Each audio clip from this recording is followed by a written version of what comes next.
आपने हैंग जाना की भी है, लेकिन अपन सबको ये बात समझने की जरूरत है और लोगों के बीच में रखने की जरूरत है कि तीसरी सरकार है नरेंद्र मोदी की। किसानों की स्थिति में क्या बदलाव आया, ये चर्चा करने की जरूरत है। गुजरात के मुख्यमंत्री थे, प्रधानमंत्री थे Manmohan Singh ji. Minimum support price पर मुख्यमंत्रियों की कमेटी बनी थी जिसके अध्यक्ष थे नरेंद्र मोदी जी।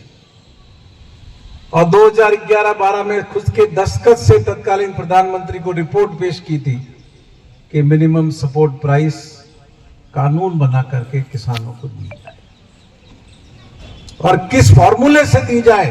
जो स्वामीनाथन आयोग बना था, वैसे तो नाम उसका कृषि आयोग है, पर स्वामीनाथन उसके पहले अध्यक्ष थे, तो देश में स्वामीनाथन आयोग के नाम से ही जाना जाता है। जिस फॉर्मूले के आधार पर मिनिमम सपोर्ट प्राइस की गणना करने का तय किया था, प्रस्ताव किया था, इन 3 सरकारों में उस पर कुछ भी नहीं हुआ।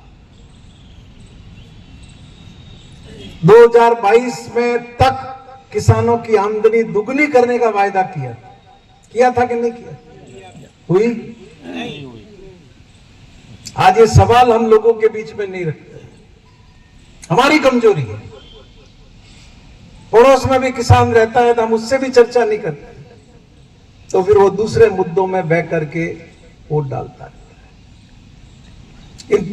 तीसरी सरकार है, 1 रुपए का कर्जा नरेंद्र मोदी की सरकार ने किसी किसान का माफ किया हो तो आप में से कोई खड़ा होकर कहे? नहीं किया। मनमोहन सिंह जी आज अपने बीच में नहीं रहे, पर 85,000 करोड़ रुपए का कर्जा काश्तकारों का माफ किया। पुराना जी तो कतरा किया माफ हुआ। एक आदमी रो लाख 1.5 लाख माफ हुआ था। मंचाराम जी थोड़ा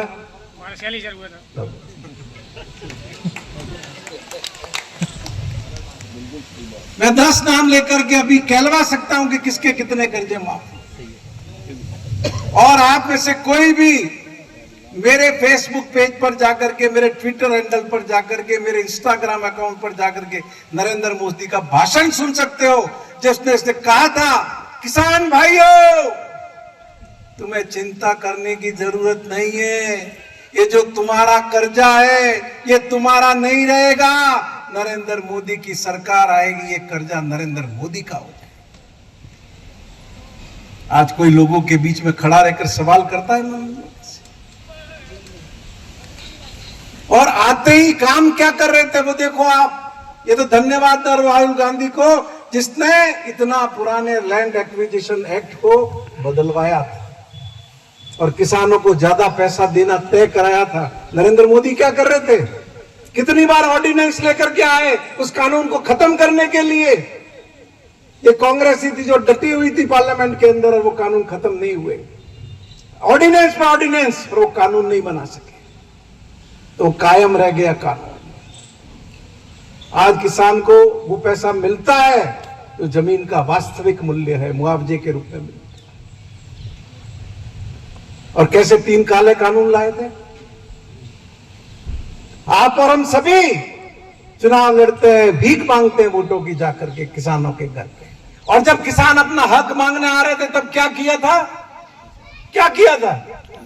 नौकरदा हरिया के किया था,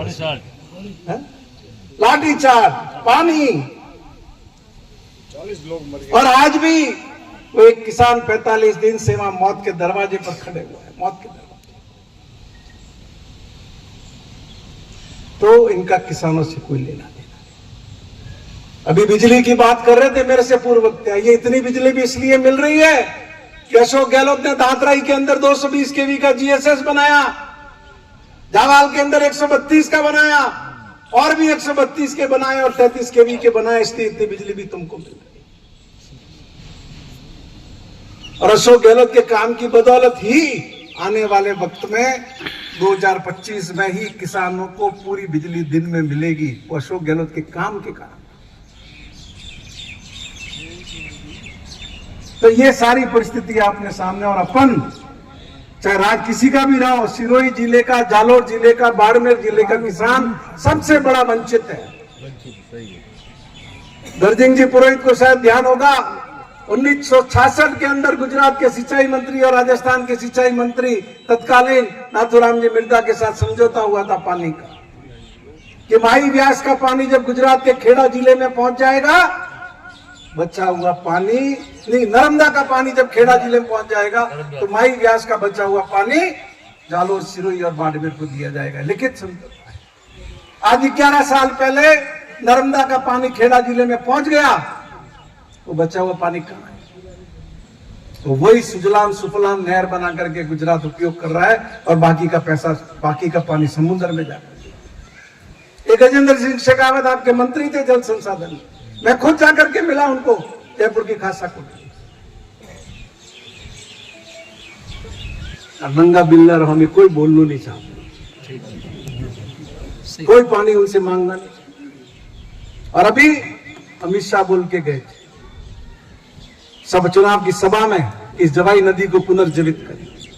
क्या हुआ? वो बन गया। पहले ही बजट के अंदर जोधपुर पानी भेजने का रास्ता खोल दिया। तो बोलोगे नहीं, रिएक्ट नहीं करोगे,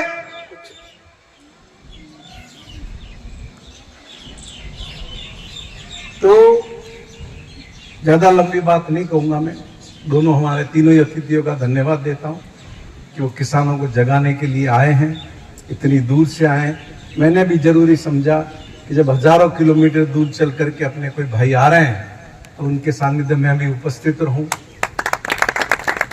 जो भी हो सहयोग कर सके। और पुष्पेंद्र जी को भी मैं कहूंगा, ये नए हैं, राजनीति में मेहनत करनी पड़ती है, समय देना पड़ता है, लोगों के बीच में रहना पड़ता है, घूमना पड़ता है। कहावत है कि जो फिरेगा वो, तो कठोर परिश्रम करो, पूरे संगठन को हर ब्लॉक में खड़ा करो, हर गांव में खड़ा करो,